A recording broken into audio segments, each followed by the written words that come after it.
Hello everyone. In today's lecture, we are going to discuss about the type 4 hypersensitivity reaction. In our previous lecture, we have already discussed about the three different types of hypersensitivity reaction in which mainly the antibodies or humoral immune response is responsible. But today we are going to discuss about the type 4 hypersensitivity reaction, commonly known as delayed type of hypersensitivity reaction, and this reaction is mainly caused due to the cell mediated immune response. So it is the only type of hypersensitivity reaction in which mainly the cell mediated immune response is responsible for the hypersensitivity reaction. This reaction is commonly known as a delayed type of hypersensitivity reaction because the symptoms develop only after 24 to 48 hours of the entry of allergen. So it is called delayed type, and somehow it harms the host. Therefore, it is known as a hypersensitivity reaction. First time such type of delayed type of hypersensitivity reaction was observed by scientist Robert Koch in the year 1819. He observed that when the individual infected with the Mycobacterium tuberculosis was injected with the purified protein derivatives from the Mycobacterium, he observed the localized skin reaction, and he used the term tuberculin reaction for that reaction. पहिल्यांदा काय केलं की Robert कोचना पहिल्यांदा हे observe झालं की Mycobacterium ट्युबरक्युलोसिसचं infection ज्या इंडिव्हिज्युअलमध्ये झालेलं आहे अशा इंडिव्हिज्युअलला जर इंट्राडर्मली स्किनमध्ये जर आपण प्युरिफाईड प्रोटीन डेरिव्हेटिव्सचं इंजेक्शन दिलं तर त्यांच्यामध्ये काही रिॲक्शन्स डेव्हलप होतात, लोकलाइज्ड स्किन रिॲक्शन डेव्हलप होतात. त्याला त्यांनी नाव दिलं tuberculin reaction. But later on he observe that की फक्त ट्युबरक्युलोसिसमध्येच किंवा ट्युबरक्युलिनचंच इंजेक्शन दिल्यानंतरच अशा रिॲक्शन होतात असं नाही, तर कुठल्याही इंडिव्हिज्युअलमध्ये ज्याच्यामध्ये cell mediated immune response sensitise झालेला आहे किंवा सेल मेडिएटेड इम्युन रिस्पॉन्सच्या सेल्स तयार झालेल्या आहेत अशा इंडिव्हिज्युअलमध्ये जर आपण सेन्सिटाईज्ड इंडिव्हिज्युअलमध्ये तेच अँटीजन जर आपण काय केलं इंट्राडर्मली इंजेक्ट केलं किंवा प्युरिफाईड प्रोटीन डेरिव्हेटिव्ह इंजेक्ट केले तरीही आपल्याला सेम टाईपच्या रिॲक्शन दिसतात. त्यामुळे मग ट्युबरक्युलिन रिॲक्शनच्या ऐवजी त्याला नंतर नाव काय दिलं गेलं, delayed type of hypersensitivity reaction or type 4 hypersensitivity reaction. Hypersensitivity term वापरण्याचं रिझन काय होतं की ह्या रिॲक्शनमध्ये समहाऊ इम्युन सिस्टीमच्या रिस्पॉन्समुळे होस्टमध्ये काही डॅमेज होतो. Therefore it is known as a hypersensitivity reaction. Hypersensitivity reaction usually known as a cell mediated or delayed type of hypersensitivity. आता ह्याचं जर एक्झाम्पल बघायचं झालं तर there are various cases in which we observe the same mechanism of type 4 hypersensitivity reaction. Therefore, delayed type hypersensitivity reactions are observed in infection with many bacteria, viruses and parasitic antigen, and all such reactions are termed as allergy of infection. म्हणजे काही infection झाल्यानंतर आपल्याला type 4 हायपरसेन्सिटिव्हिटीचा mechanism दिसतो.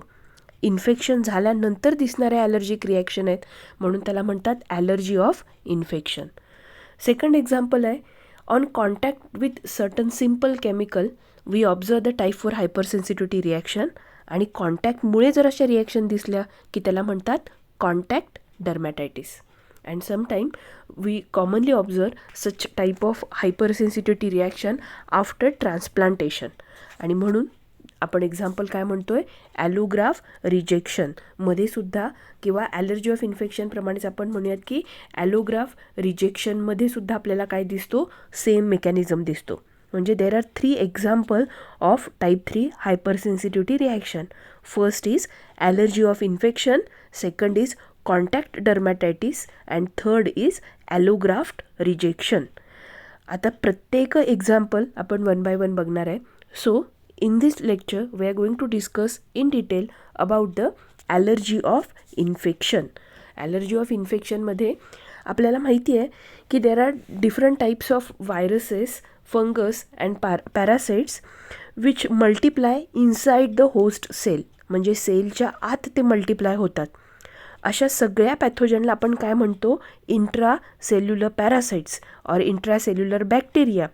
आणि आपल्याला माहितीच आहे की सगळे व्हायरसेस कसे आहेत, इंट्रा सेल्युलर आहेत, because they multiply only inside the living cell. So अशा एखाद्या व्हायरसचं इंट्रासेल्युलर आपण म्हणूयात की इंट्रासेल्युलर पॅरासाइट्स किंवा इंट्रासेल्युलर बॅक्टेरियाचं जर इन्फेक्शन झालं, असा बॅक्टेरिया, असा पॅथोजन किंवा व्हायरस जो एखाद्या सेलच्या आत मल्टिप्लाय होतो आहे, त्या केसमध्ये आपल्याला फक्त इम्युन सिस्टीमच्या कोणत्या सेल मदत करू शकतात, तर cytotoxic T cells of the immune system. Or in case of intracellular parasites, mainly cell-mediated immunity provides the, or cell-mediated immune response provides the immunity against such intracellular parasites. मग या सगळ्यांच्या against तुम्हाला immunity देतं कोण, तर cell mediated immune सिस्टीमच्या cells देतात. या सगळ्या इन्फेक्शनमुळे आपण म्हणूयात की इन्फेक्शननंतर, मोस्टली इंट्रासेल्युलर पॅरासाइटच्या इन्फेक्शननंतर आपल्याला काही कॉमन आपल्या नॉर्मल ऑर्गनचे आपल्याला ऑर्गन डॅमेज झालेले दिसतात, ज्याला आपण म्हणतो आहे ॲलर्जी ऑफ इन्फेक्शन. आता याचं एक्झाम्पलच घ्यायचं झालं तर आपण खूप कॉमनली बघतो की मायकोबॅक्टेरियम लेप्री, ज्याच्यामुळे लेप्रसी होते. ह्या ऑर्गॅनिझमच्या इन्फेक्शनमुळे जी लेप्रसी होते, त्या लेप्रसीचं एक सिम्पटम आपण म्हणतो किंवा आपण काय म्हणतो की जेव्हा ही लेप्रसी क्युअर होते. आता मायकोबॅक्टेरियम लेप्री हा कसा आहे, इंट्रासेल्युलर पॅरासाइट आहे किंवा इंट्रासेल्युलर बॅक्टेरिया. हा एका सेलच्या आतच मल्टिप्लाय होतो, आउटसाईड द सेल तो मल्टिप्लाय होत नाही. आणि ह्याच्या सिम्पटम्समध्ये आपण काय बघतो की बॉडीमध्ये डिफॉर्मॅटिज होतात. म्हणजे डिफॉर्मॅटिज होतात म्हणजे आपण म्हणूयात की आपल्या जे बऱ्याच बॉडीमधले जे सेल्स आहेत किंवा पार्ट्स आहेत ते काय होणार आहेत, तर त्याचं नेक्रॉसिस होतं. हे होतं कशामुळे, तर आपल्या स्वतःच्याच इम्युन सिस्टीममुळे होतं. पण इम्युन सिस्टीम कधी ॲक्टिवेट झाली आहे, तर मायकोबॅक्टेरियम लेप्रीच्या इन्फेक्शन नंतर. मग आपण ज्याला अनवॉन्टेड आपण म्हणूयात की इनॲडिक्वेट इम्युन रिस्पॉन्स जर आपण त्याला म्हटलं की ज्याच्यामुळे आपल्या बॉडीमध्ये ह्या डिफॉर्मिटीज झाल्या आहेत. पण हा इनॲडिक्वेट इम्युन रिस्पॉन्स ॲक्टिवेट कोणामुळे झाला, तर एका इन्फेक्शनमुळे झाला. म्हणून आपण काय म्हटलं की ह्या ॲलर्जिक रिॲक्शन कधी जनरेट झाल्यात, इन्फेक्शन नंतर. आणि म्हणून ह्याच्यासाठी आपण टर्म वापरतो ॲलर्जी ऑफ इन्फेक्शन. इन्फेक्शन झाल्यानंतर झालेल्या ह्या ॲलर्जिक रिॲक्शन्स आहेत, म्हणून ह्याला आपण टर्म वापरली ॲलर्जी ऑफ इन्फेक्शन. आता या सगळ्या रिॲक्शनमध्ये जर आपण बघायला गेलो तर all these delayed type of hypersensitivity reactions specifically provoke or slowly evolving mixed cellular reactions आहेत. या सगळ्या रिॲक्शनमध्ये कोण इन्वॉल्ड आहेत, तर सेल मेडिएटेड इम्युन सिस्टीममधल्या वेगवेगळ्या सेल्स इन्वॉल्ड आहेत. पण त्यात मेनली इन्वॉल्व कोण आहेत, lymphocytes and macrophages. Main role कोणाचा असतो, तर मॅक्रोफाजेसचा असतो.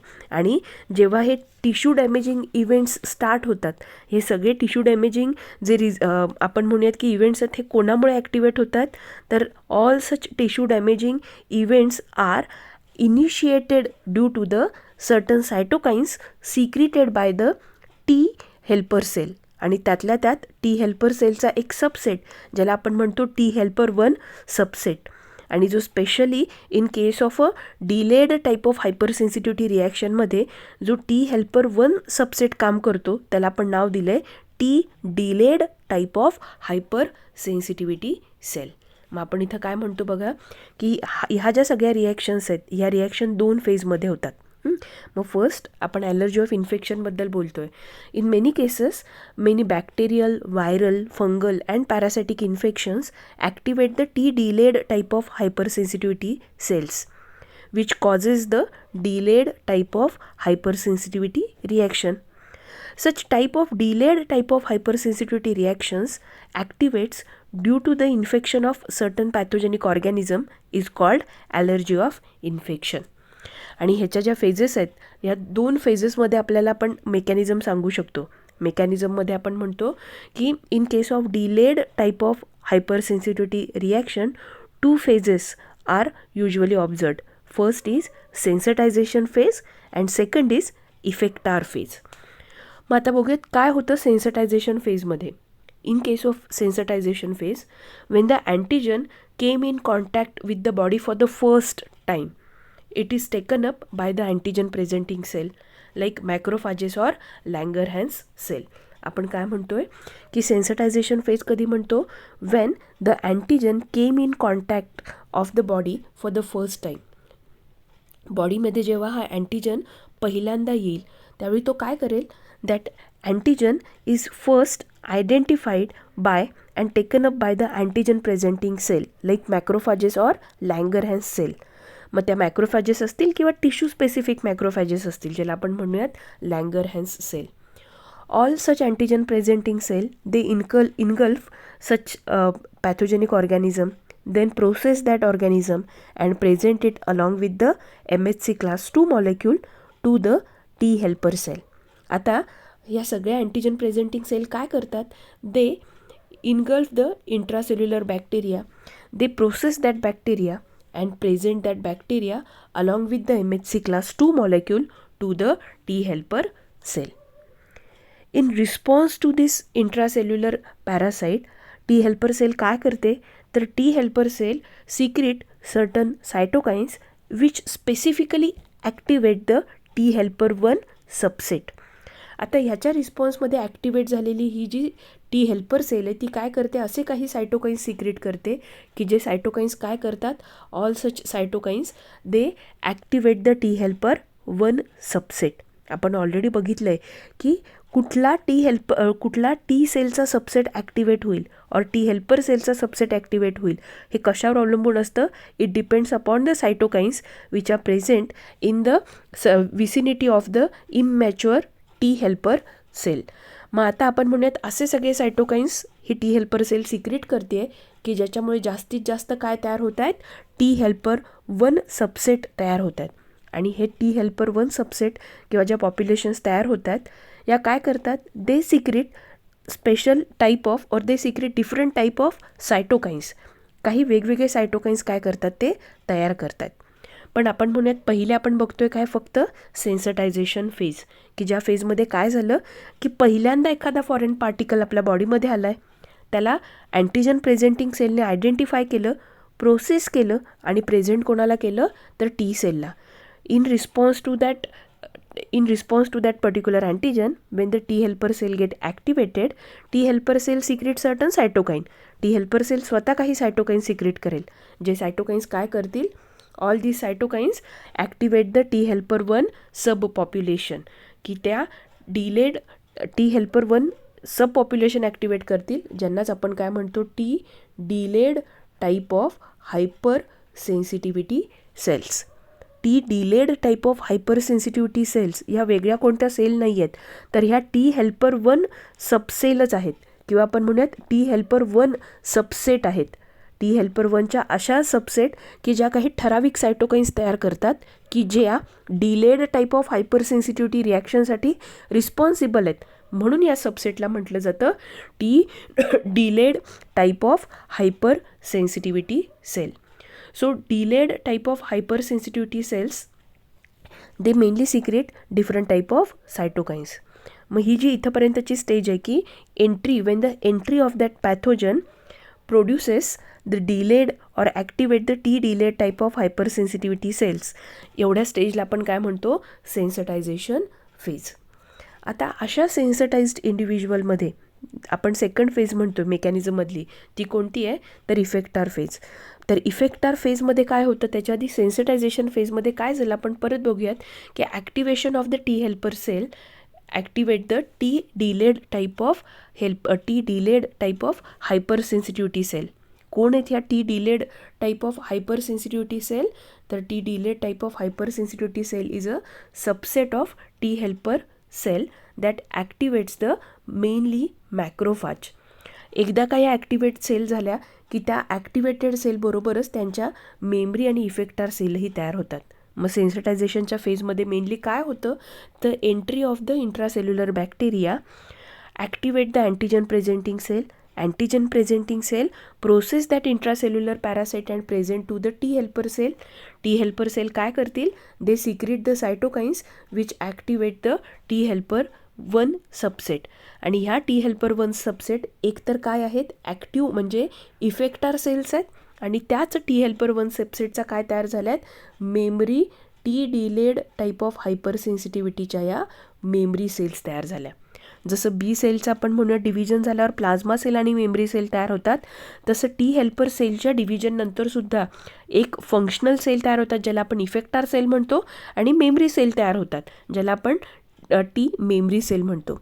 तसंच सेन्सटायझेशनच्या फेजमध्ये काय तयार झालं, एक इफेक्टार फेज तयार झाली आहे, एक सेल तयार झाली आहे आणि एक मेमरी सेल तयार झाली आहे.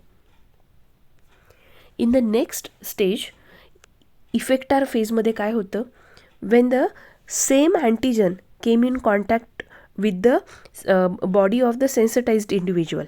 म्हणजे आपण काय म्हणूयात, when the same antigen again came in the contact of the body and presented to the sensitized T delayed type of hypersensitivity cell. At that time, all such sensitized T delayed type of hypersensitivity cell release different kind of cytokines. की आता त्यात वेगवेगळे सायटोकाइन्स त्या secret करतात. ते कोणते कोणते आहेत, तर त्यात मेनली कोण प्रेझेंट आहेत, mainly includes the macrophage activation factor, macrophage migration inhibition factor, tumour necrosis factor, then macrophage chemotactic activating factor. All these factors are secreted by the activated T delayed type of hypersensitivity cell. आणि ह्याचा effect जो होतो त्यालाच आपण काय म्हणणार, ह्याच्यामुळेच हायपरसेन्सिटिव्हिटी reaction develop होतात. आपण काय म्हटलं बघा, इफेक्टार फेजमध्ये नक्की होतं काय, तर in the effector phase when the same antigen enter inside the sensitized individual, त्या सेन्सिटाइज्ड इंडिव्हिज्युअलमध्ये आल्यानंतर आता त्या अँटीजनला आयडेंटिफाय कोण करणार आहे, तर आपण म्हणूयात सेन्सिटाइज्ड टी हेल्पर सेलला अँटीजन प्रेझेंटिंग सेलने आणून तो अँटीजन डायरेक्टली प्रेझेंट केला. त्याचा रिझल्ट काय झाला, तर ह्या टी हेल्पर 1 सबसेटने काय केले, वेगवेगळे सायटोकाईन सिक्रेट केले. त्यात कोण कोण होतं, तर आपण म्हटलं interferon gamma, tissue necrosis factor beta, interleukin 2, interleukin 3. त्यानंतर आपण काय बघितलं की मॅक्रोफाज मायग्रेशन इन्हिबिशन फॅक्टर, त्यानंतर इंटरल्युकिन 8, आणि ह्याच्याबरोबर आणखी महत्त्वाचे सायटोकाइन्स कोणते कोणते आहेत, तर मॅक्रोफाज ॲक्टिवेशन फॅक्टर, मॅक्रोफाज किमोटॅक्टिक ॲक्टिवेशन फॅक्टर आहे, त्यानंतर टिश्यू नेक्रोसिस फॅक्टर आहे, त्यानंतर मॅक्रोफाज मायग्रेशन इन्हिबिशन फॅक्टर आहे, ज्यालाच आपण MIF म्हटलं, मॅक्रोफाज मायग्रेशन इन्हिबिशन फॅक्टर. हे मेन काय आहेत, सायटोकाईन सिक्रेट केले जातात. ह्याचा रिझल्ट काय होतो की all these cytokines they mainly activate the different macrophages and monocytes. हे जे सगळे सायटोकाइन्स आहेत ते काय करतात, ते वेगवेगळ्या मॅक्रोफाजेसला ॲक्टिवेट करतात. म्हणजे ह्याचा रिझल्ट काय होतो तर all the cytokines mainly activate the मॅक्रोफाज.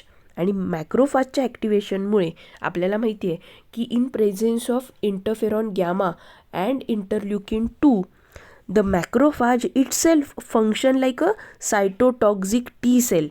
आपण म्हणूयात इंटरफेरॉन गॅमा आणि इंटरल्युकिन 2च्या प्रेझेंटमध्ये स्वतः मॅक्रोफाजेस कशासारखं काम करतात, सायटोटॉक्झिक टी सेलसारखं काम करतात. त्यामुळे या सगळ्या रिॲक्शनचा रिझल्ट काय होतो की it activate the different type of cytotoxic cell, किंवा इफेक्टार फेजमध्ये आपण काय म्हणूयात मॅक्रोफाजला मेनली ॲक्टिवेट केलं जातं.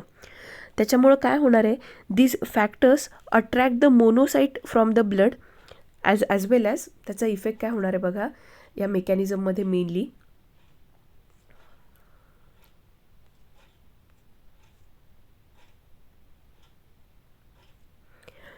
दिस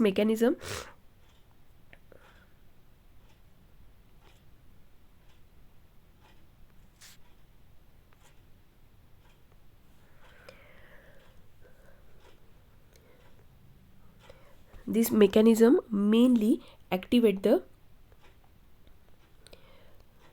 जिथे या लोकल एरियामध्ये आपण म्हणूयात की या इफेक्टार फेज, आपण म्हणूयात या ज्या काय आहेत ॲक्टिवेटेड मॅक्रोफाजेस, आपण T delayed type of hypersensitivity cells आहेत, त्या जेव्हा इफेक्टार फेजमध्ये सेम अँटीजन त्यांना ॲक्टिवेट करेल, त्यावेळी त्या काय करतील, मेनली मॅक्रोफाज इन्हिबिशन फॅक्टर किंवा मायग्रेशन इन्हिबिशन फॅक्टर, त्यानंतर मॅक्रोफाज किमोटॅक्टिक ॲक्टिवेटिंग फॅक्टर सिक्रेट करतील, ज्याच्यामुळे काय होईल की आजूबाजूला प्रेझेंट असलेल्या टिश्यूमधले जे मॅक्रोफाजेस आहेत ते सगळे कुठं येतील, जिथं या आपण म्हणूयात की कोण आहेत, या T delayed type of hyper sensitivity सेलने एखाद्या अँटीजनला आयडेंटिफाय केलं आहे त्या साईटला येऊन त्या सगळ्या ॲक्युमुलेट होतील.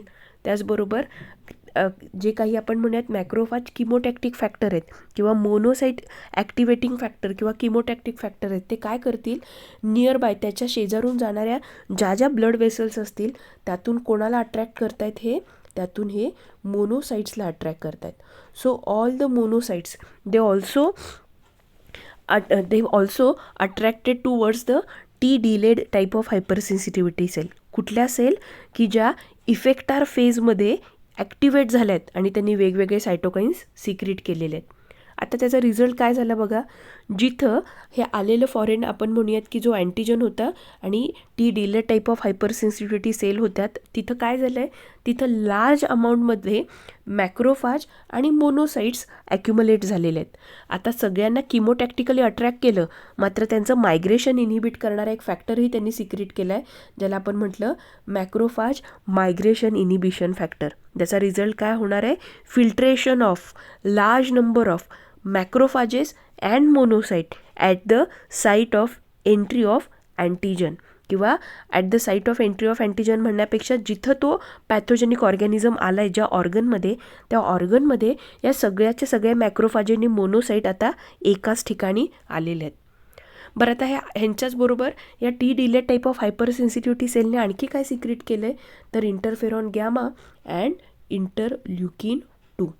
आपल्याला माहिती आहे, in presence of interferon gamma and interleukin 2 this macrophage itself act like a cytotoxic T cell.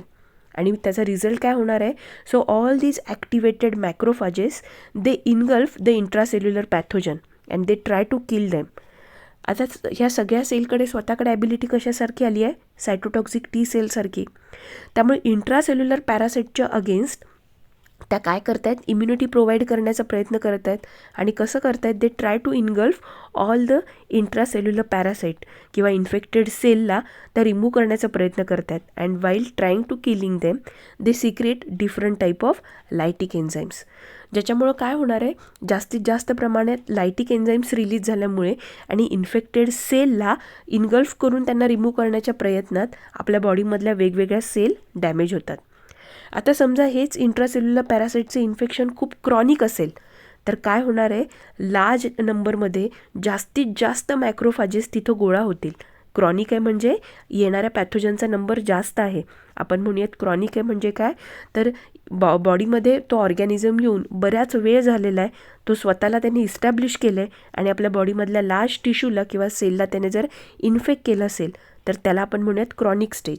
आणि या क्रॉनिक स्टेजमध्ये काय होईल, मोर मॅक्रोफाजेस आर कलेक्टेड, जास्तीत जास्त मॅक्रोफाजेस तिथे येतील and they release their lytic enzymes.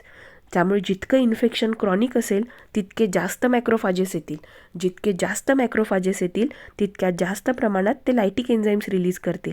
आणि ह्याच्या सगळ्यांमुळे काय होईल, तर पॅथोजनचं तर डिस्ट्रक्शन होईल, पॅथोजनमुळे इन्फेक्ट झालेल्या सेलचं सुद्धा डिस्ट्रक्शन होईल.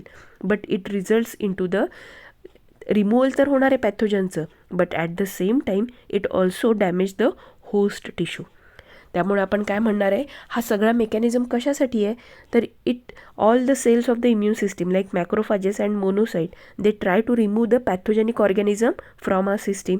But while trying to removing all these pathogenic organism, as these organisms are present inside the host cell, some host tissue cells also get damaged and therefore it is known as or referred as hypersensitivity reaction. That is the reason why after some infection we observe certain type of deformities or we observe the damage of the host tissue. So इथं आपण बघितलं की effector फेजमध्ये काय होतं, these enzymes bring about the destruction of the pathogen. In addition some amount of host tissue is also get damage. It results in to the removal of pathogen along with the damage to the host tissue. and that is the reason why we commonly observe the lung cavitation in the tuberculosis and necrosis observed in the leprosy are the result of delayed type of hypersensitivity reaction. आणि असंच ह्याचंच example आपण काय म्हणतो की 2 intracellular parasites आहेत, Mycobacterium leprae and Mycobacterium tuberculosis, की जे leprosy आणि ट्युबरक्युलोसिसचं इन्फेक्शन कॉज करतात. लेप्रसी आणि ट्युबरक्युलोसिसच्या इन्फेक्शनमध्ये प्रोटेक्शन कोण देऊ शकतं तुम्हाला फक्त, तर सेल मेडिएटेड इम्युन रिस्पॉन्समधल्या सेल आणि mainly T delayed type of hypersensitivity cells. पण त्या सेल्सने रिलीज केलेल्या सायटोकाइन्समुळे जे मॅक्रोफाज मोनोसाइट्स ॲक्टिवेट होतात, ते मोनोसाइट आणि macrophage while trying to removing the pathogen they also damage the host tissue. Host टिश्यूचं सुद्धा डॅमेज होतं आणि त्याचमुळे लेप्रसीच्या केसमध्ये आपल्याला काय दिसतात, अशा डिफॉर्मिटीज दिसतात. आपण म्हणूयात की लेप्रसीच्या केसमध्ये दिसणाऱ्या बॉडी डिफॉर्मिटीज असू देत किंवा ट्युबरक्युलोसिसच्या केसमध्ये लंगमध्ये होणारं कॅव्हिटेशन असू देत, हे होतं कशामुळे, it results due to the activation of delayed type of hyper sensitivity cell. आणि ह्या सगळ्या रिॲक्शन्स कशामुळे ॲक्टिवेट झाल्या, तर आपल्याला आधी झालेल्या मायकोबॅक्टेरियम लेप्री किंवा मायकोबॅक्टेरियम ट्युबरक्युलोसिसच्या इन्फेक्शनमुळे ॲक्टिवेट झालेल्या या हायपरसेन्सिटिव्हिटी रिॲक्शन आहेत. म्हणून ह्याला म्हटलं जातं allergy of infection or allergy of infection or T delayed type of hyper sensitivity cell. इथे एक महत्त्वाची गोष्ट आहे की या ज्या सगळ्या रिॲक्शन्स आहेत, या रिॲक्शनचा काही सिग्निफिकन्ससुद्धा आहे. Though the T delay type of hypersensitivity reaction, it causes the deformities, but it also provides the immunity. की ह्या डिफॉर्मिटीज जरी झाल्या तरी त्याचा एक दुसरा आस्पेक्ट आहे की ज्याच्यामुळे काय होतं, it restrict the spread of the pathogen in the host body. या allergy of infection also causes the damage to the host tissue, but at the same time it restrict the spread of the pathogen in the host body. So there are some common pathogen किंवा असे काही common bacterial infection आहेत, viral infection आहेत की ज्याच्यामध्ये आपण type 4 hypersensitivity reaction बघू शकतो की त्यांच्या इन्फेक्शननंतर टाईप 4 हायपरसेन्सिटिव्हिटी रिॲक्शन ॲक्टिवेट होतात. त्याचे एक्झाम्पल आहेत, आपण म्हणूया ट्युबरक्युलोसिस असेल, लेप्रसी असेल, त्यानंतर ब्लॅस्टोमायकोसिस असेल, हिस्टोप्लाझ्मोसिस असेल, टॉक्सोप्लाझ्मोसिस असेल, लेशमानियासिस असेल, granulomas due to infections and foreign antigen असेल. या सगळ्या केसमध्ये या इन्फेक्शन नंतरसुद्धा आपल्याला काय दिसतात, टाईप 4 हायपरसेन्सिटिव्हिटी रिॲक्शन बघायला मिळतात. सो द नेक्स्ट पॉईंट की ह्या सगळ्या डिलेड टाईप ऑफ हायपरसेन्सिटिव्हिटी रिॲक्शनला आपण डायग्नोज कसं करायचं, डिटेक्ट कसं करायचं. So for the diagnosis of the allergy of infection खूप कॉमनली जी केली जाणारी टेस्ट आहे तिला आपण काय म्हणतो, Mantoux test. A simple diagnostic test for the detection of allergy of infection. इथं काय केलं जातं ह्या टेस्टमध्ये, तर या टेस्टमध्ये a small amount of tuberculin protein, ज्याला आपण म्हणतो प्युरिफाईड प्रोटीन डेरिव्हेटिव्ह, या टेस्टमध्ये काय केलं जातं, तर सिम्पली आपण म्हणतोय की ट्युबरक्युलिन प्रोटीन और ज्याला आपण काय म्हटलं आहे, purified protein derivative is injected intradermally. Intradermally म्हणजे फक्त स्किनमध्ये, इंट्राडर्मली काय केलं जातं, इंजेक्ट केलं जातं काय, तर प्युरिफाईड प्रोटीन डेरिव्हेटिव्ह. आणि मेनली सेन्सटाइज्ड इंडिव्हिज्युअलमध्ये हे इंजेक्ट केलं जातं. आता ही टेस्ट म्हणजे प्युरिफाईड प्रोटीन डेरिव्हेटिव्ह तुम्ही इंजेक्ट केल्यानंतर within 48 to 78 hours, within 48 to 72 hours, if we observe any kind of reaction, means if we observe the edema and erythema, जर आपल्याला इंजेक्शन केलेल्या साईटला लोकलाइज्ड एरियामध्येच आपल्याला जर एडिमा आणि इरिथमा दिसला तर हे काय इंडिकेट करतं, it indicates the positive taste.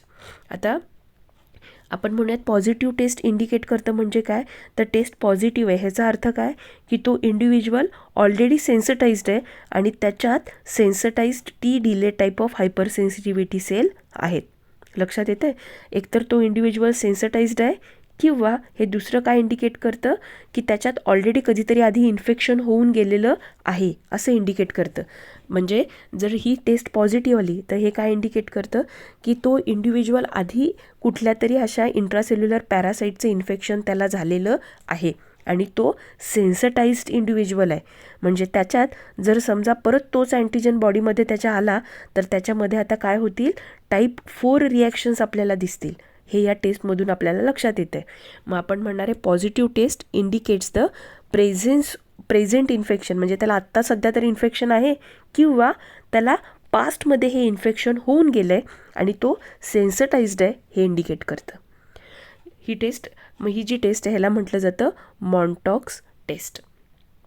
आणि त्या टेस्टमध्ये बघितलं काय जातं की जो इडिमा जो दिसतो त्याची डायमीटर मेजर केली जाते आणि त्याच्यावरून आपण म्हणतो की तो इंडिव्हिज्युअल पॉझिटिव्ह आहे किंवा त्याच्यात रिसेंट इन्फेक्शन झालं होतं की नाही हे आपण काय करू शकतो, आपण प्रेडिक्ट करू शकतो. दुसरी हीच टेस्ट, सेम टेस्ट यूज कशासाठी केली जाते तर समजा एखाद्या इंडिव्हिज्युअलमध्ये फ्रिक्वेंटली जर तुम्ही प्युरिफाईड प्रोटीन डेरिव्हेटिव्ह इंजेक्ट करताय पण सारखं रिपीट करून सुद्धा जर ही टेस्ट आपल्याला निगेटिव्ह येत असेल तर हे काय इंडिकेट करतं की त्या इंडिव्हिज्युअलमध्ये cell mediated immune response activate होत नाही आहे. So constant negative test indicate the failure of cell mediated immune response in the body. आणि त्यामुळे ही टेस्ट नुसतं एखादा इंडिव्हिज्युअल सेन्सटाइज्ड आहे का हे बघण्यासाठीच उपयोगात नाही आहे. तर with the help of this test sometime we can also diagnose the diseases like AIDS ज्याच्यात आपण म्हणतो की cell mediated immune response mainly fail होतो किंवा cell mediated immune response mainly affect होतो. त्यामुळे मॉन्टेक्स टेस्टच्या मदतीने आपण सेन्सटाइज्ड इंडिव्हिज्युअल तर ओळखू शकतोच पण at the same time with the help of the same test we can also diagnose the diseases like AIDS. इथंपर्यंत लक्षात येतं आहे. हे झालं in case of allergy of infection.